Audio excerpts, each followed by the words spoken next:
membangun potensi nalar dan rasional dengan mau memaksa belajar, membaca. Jadi nek kamu itu karo ustadzmu dikai tugas, nepsumu ki pegel, tapi rasionalmu ndang dinggu. Rasionalnya ndang dipakai. Kalau rasionalnya nggak dipakai, kamu akan menggunakan intuisi. Saat intuisi itu cenderung akan gandeng dengan nafsu. Saat intuisi gandeng dengan nafsu, kamu cenderung malas dan menyalahkan. Gak iso dolan iki gara-gara tugas. Ustadz yang lain gak ngerjain tugas, ustadz yang kayak tugas kan gitu, akhirnya menyalahkan. Tapi kalau kita segera menggunakan rasional, maka kita akan bersyukur, alhamdulillah. Ada proses yang kamu lakukan untuk mau memaksa diri berbuat baik. Maka kamu akan lebih terima kasih. Pada saatnya percaya, kamu akan bersyukur. Pemaksaan pada saat awal, saat kita sudah terbiasa menjadi habit, kita cenderung kuat dalam perilaku syukur. Pembian aku nek gak didokanina, aku gak dadi wong gak ngene iki aku kan. Pemaksaan itu awal. Seperti anak kecil saat adus itu mesti cenderung ya enek sing mesti seneng tiruh banyu, tapi juga enggak sedikit sing nangis. Apa meneh nganggo cara disikat gigi.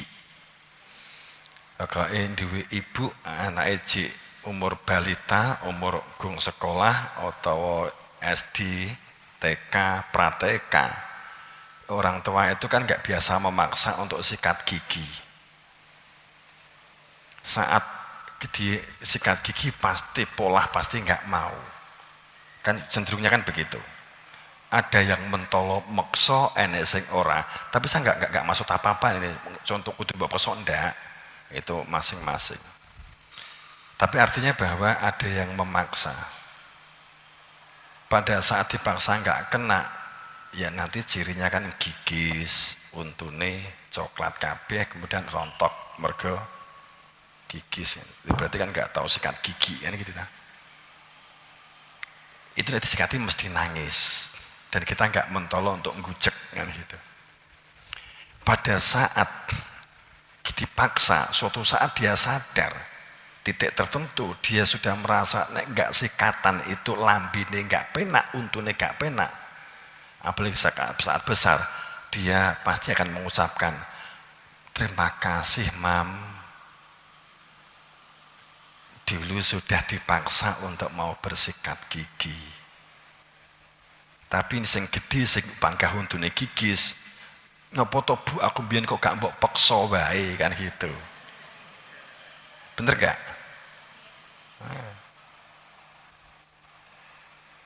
Kalau saya memang cenderung memaksa, dipaksa bu kan itu. Mas Harim biyen angel dipaksa wong loro kan itu. Makanya pada saat untungnya gigis itu memang sulit, kita tidak biasa memaksa. Saat sakit gigi tinggal kita mengatakan kon sikat gigi angel kan gitu. Kita biasanya menyesal saat kita tidak ada pemaksaan di awal, kemudian kita menyesal, biasanya menyalahkan, biyen kok gak dipaksa dalam hal-hal tertentu ya.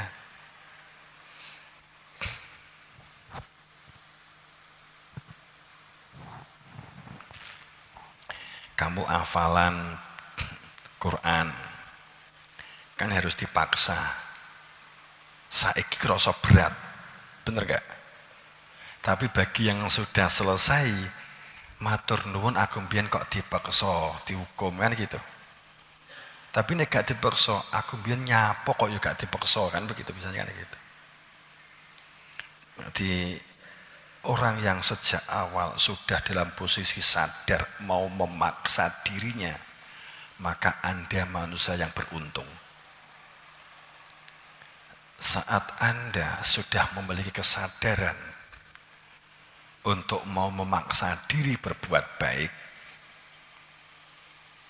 dan siap untuk dipaksa berbuat baik karena dirinya merasa nggak mampu sehingga dipaksa oleh yang lain untuk berbuat baik, maka Anda adalah siap menjadi manusia beruntung. Saat kecenderungan dan kecondongan Anda adalah merusak lingkungan, yang sesungguhnya adalah merusak diri Anda sendiri, maka dari santri sadari bahwa itu sesungguhnya adalah merusak cara berpikir dan sistem dalam diri kamu. Disadari sejak awal, kamu nantinya bukan menjadi sampah, bukan.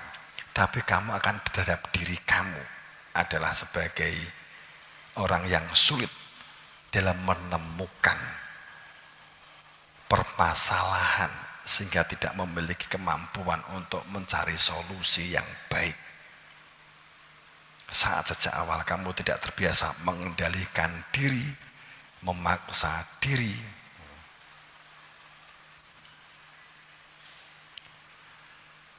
kamu bolos sekali, belum memiliki dampak sepertinya. Bolos 2 kali, itu sudah mulai sedikit. Ketiga, sudah mulai terbentuknya amigdala, dendrit, yang membungkus di dalam neuron otak itu sudah terbentuk, lendirnya sudah terbentuk.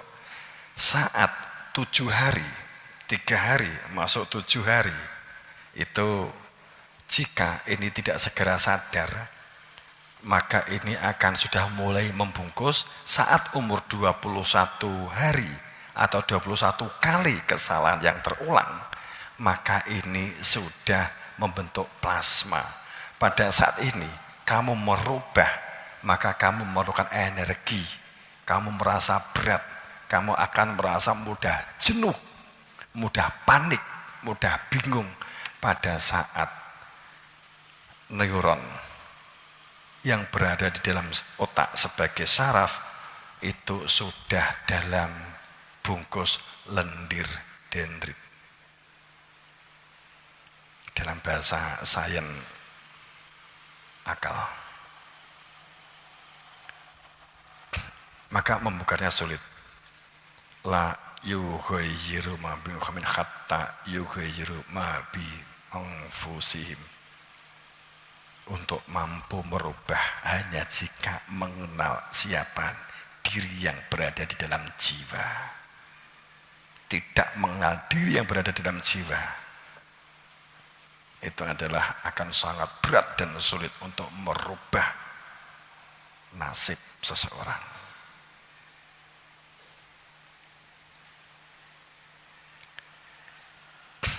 Orang yang tidak bisa mengendalikan diri berarti dia nggak kenal terhadap dirinya. Orang yang tidak sabar dalam menjalani sesuatu, maunya instan, itu berarti orang yang tidak menyadari diri di dalam jiwa.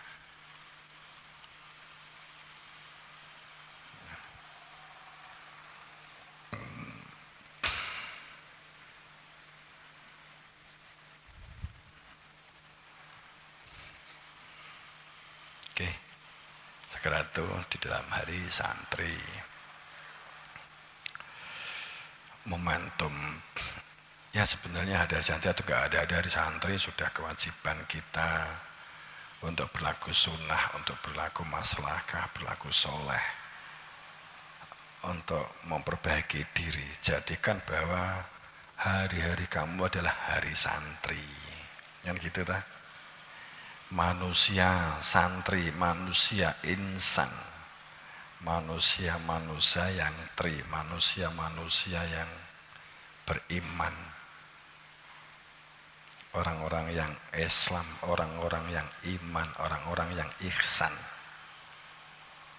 Hati santri itu orang-orang yang iman, orang yang Islam, orang yang iman, dan orang yang ihsan. Kalimat ini sudah menunjuk luar biasa, sederhana ini. Jadi orang yang santri itu orang-orang yang berislam, orang yang Islam penuh dengan akhlak, penuh dengan adab, dan mereka yang mengetahui potensi dalam dirinya, potensi lahir dan batinnya, dan potensi lingkungan.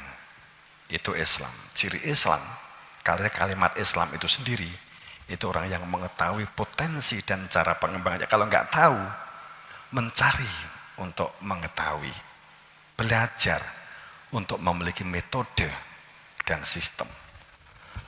Itu ciri Islam. Maka punya akhlak, punya adab. Orang yang nggak punya akhlak, maka dia nggak akan bisa disebut sebagai pencari ilmu. Kemudian iman.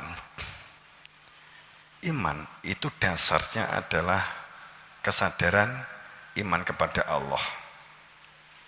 Bila, bukan kepada, bukan amantu ilallah, tapi amantu atau tu'minu bila. Tu, bukan amantu, sekedar amantu, tu'minu bila. Kamu menyatakan dengan sebenarnya bila sadar bersama dengan Allah. Jika kamu sadar bersama dengan Allah, yang awalnya ma'rifatin, yang awalnya adalah ma'rifat, mengenal, maka bersama dengan Allah, maka kamu akan merealisasikan, mengkontekstualisasi dalam kehidupan perilaku-perilaku malaikat, perilaku-perilaku malaikat, pendengar, penyimak, pencermat yang baik, iman kepada malaikat Jibril, kalau unsurnya malaikat, patuh dan tunduk saat fasjudu ila Adam, memiliki adab, sujud kepada keterbimbingan, sadar sebagai fakir untuk dibimbing menuju keselamatan di semua perilakunya. Malaikat Mikail, Anda akan mengembangkan potensi mencari rezeki, tapi sadar, karena sadar itu adalah anugerah Allah, sehingga akan diproses menuju kepada Allah. Malaikat Mikail.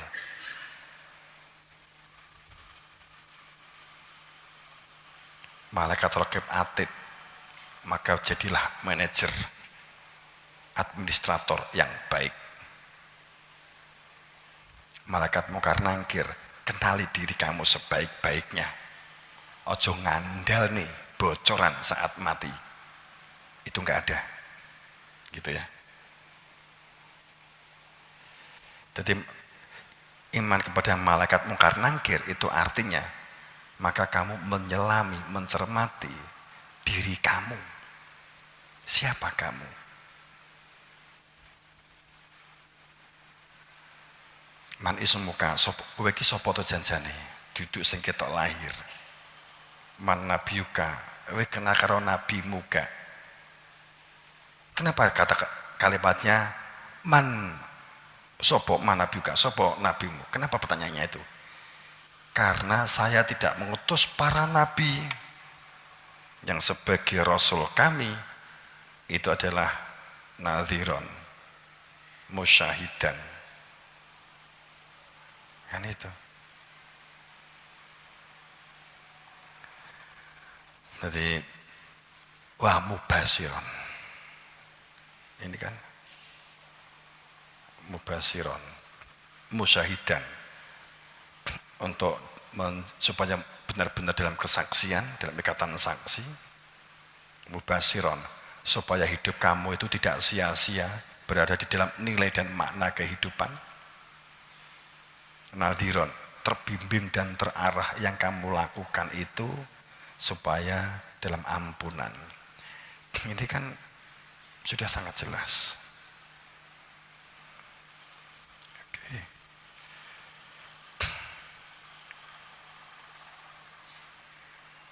Itu disebut nabi gitu loh ya, pada saat dengan surat Fatir 23 itu kan tersebut seperti itu. Maka man nabiyuka, sapa nabimu? Ya mesti 3 hal ini gitu loh. Santri manusia yang mengerti perkara telu gitu loh. Santri itu menungso sing ngerti perkara telu. Taleni dhuwur, taleni tengah, taleni ngisor gitu loh ya. Kal mayit baina yadil ghasil.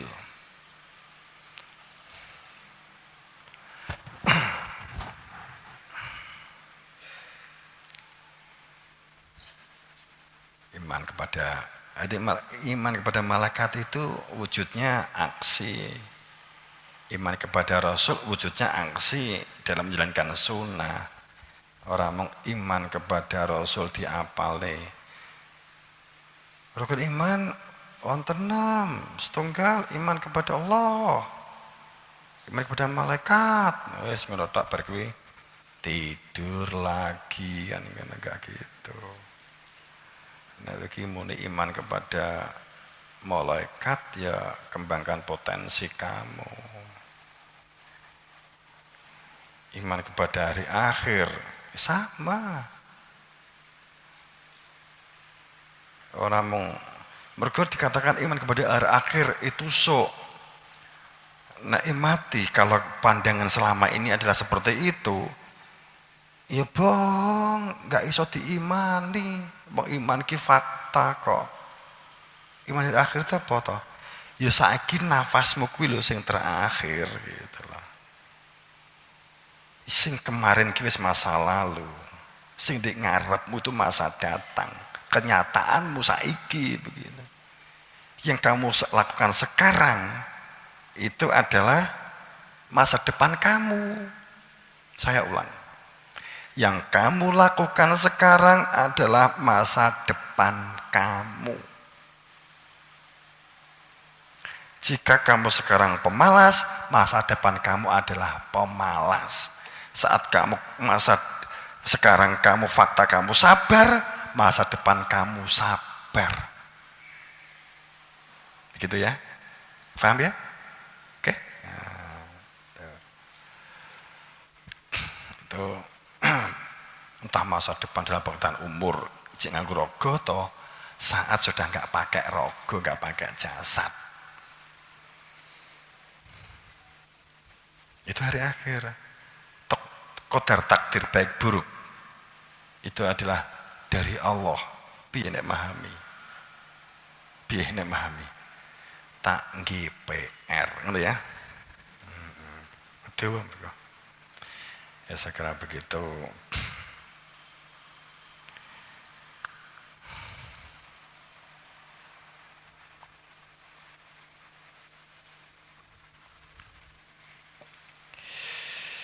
Khairihi wasarihi minallahi ta'ala kan gitu dah. Baik buruk itu dari Allah.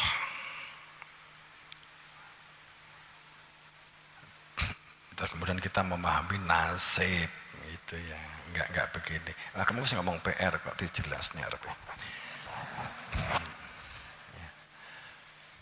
Sekarang begitu saja bangun bebarengan kebersamaan, kekeluargaan, elik kinelekan pinter ngalah, gelem maksa jiwa ragane untuk memiliki perilaku peduli, kunci kecerdasan. Jamaah muka Allah sedaya, kunci kecerdasan itu minimal 3. Itu kan cerdas dengan sendirinya. Cerdas itu bisa dilatih walaupun itu mungkin ada unsur beratnya, tapi itu bagian dari jihad. Kunci cerdas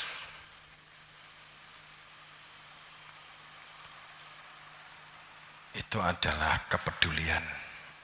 Anda berlatih peduli.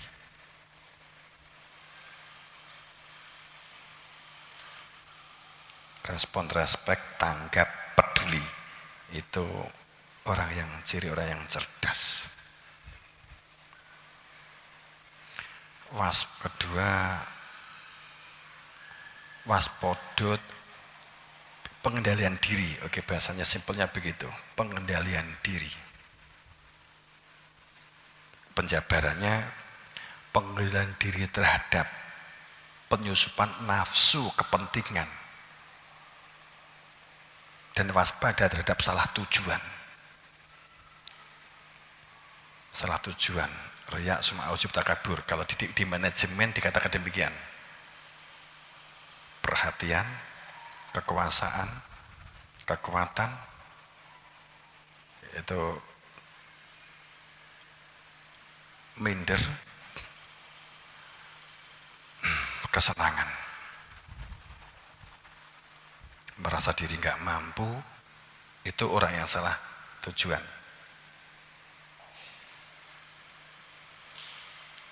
Tapi kalau fakir beda, yang merasa nggak mampu beda lah ya. Fakir itu orang yang butuh dalam berproses lah ya, beda lah ya. Kemudian yang ketiga, fakir. Orang yang butuh. Jadi kalau sudah merupakan butuh. Anak yang masih kecil, anak yang belum dewasa, anak yang masih bayi, saat diberi sapu kemudian dia menyapu, itu apa dalam pikiran dia? Apa dalam pikiran dia? Membersihkan lantai, gitu ya. Anak yang masih kecil, anak yang belum dewasa, anak yang belum bisa berpikir, itu kalau dikasih sapu, dia menyapu untuk membersihkan lantai. Bagi mereka yang dewasa, bagi mereka yang sudah menggunakan akal, bagi mereka yang sudah mengetahui tentang kehidupan, maka dia diberi sapu, membersihkan lantai, bukan masalah membersihkan lantai dari kotoran. Bedanya di sini. Wes pikiran diri. Iso enggak? Kira-kira enek sing iso jawab gak? Ini pemane ngacung nih sing iso jawab kira-kira piro? Kalau anak belum dewasa, menyapu itu adalah membersihkan lantai karena ada kotoran. Tapi bagi mereka yang dewasa dalam pengertian berpikir, maka dia membersihkan lantai karena ada kotoran. Dia melakukan menyapu bukan karena dia membersihkan lantai. Alasannya lain. Tahu nggak jawabannya? Ada 5 item minimal. Bapak iso nggawi 32 item. Sebab musababe. Apa?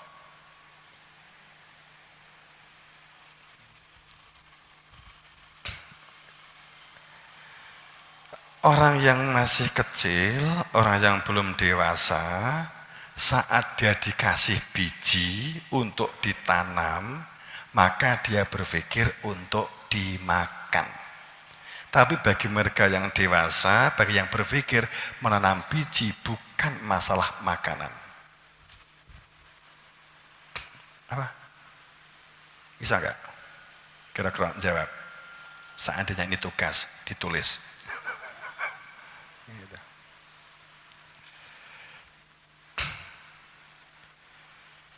Orang yang belum dewasa, masih kecil, saat dia itu upacara tepat waktu, itu adalah masalah disiplin.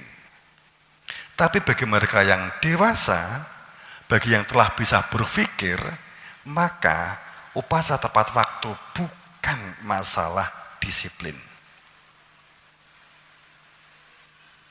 Ya.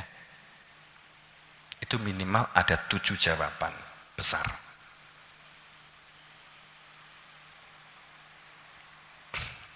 Mikir ya, ditafakuri ya. Nek urung engko minggu Jumat ngarep wingi dereng tetep dereng namanya jawaban, aku tak jawab. Ya. Itu. Engkau Jumat ngarep dikai kertas dijawab. Kau sudah dinilai ya.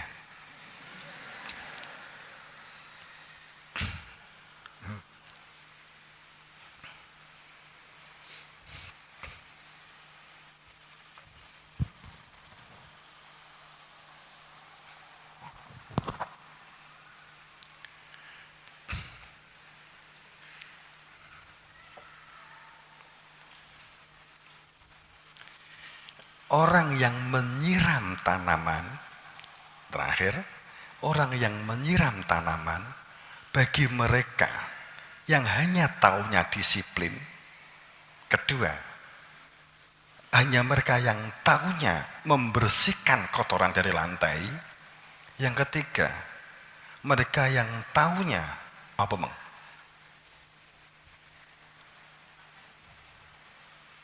Nanam biji, hanya untuk makan, maka menyiram tanaman itu hanya dalam pengertian apa?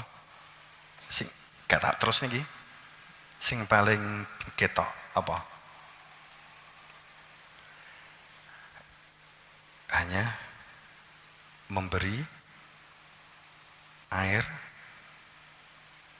ke tanaman. Jadi menyiram itu hanya sekedar menuangkan air di dalam tanaman. Tapi bagi mereka yang telah dewasa, bagi mereka yang telah berpikir, mampu berpikir, maka menyiram bukan masalah apa? Air yang dituangkan ke dalam pot. Yes. Terus apa jawabannya? Semoga dalam ridha Allah, dalam beberapa kapan Gusti Wasitah, dan Assalamualaikum warahmatullahi wabarakatuh.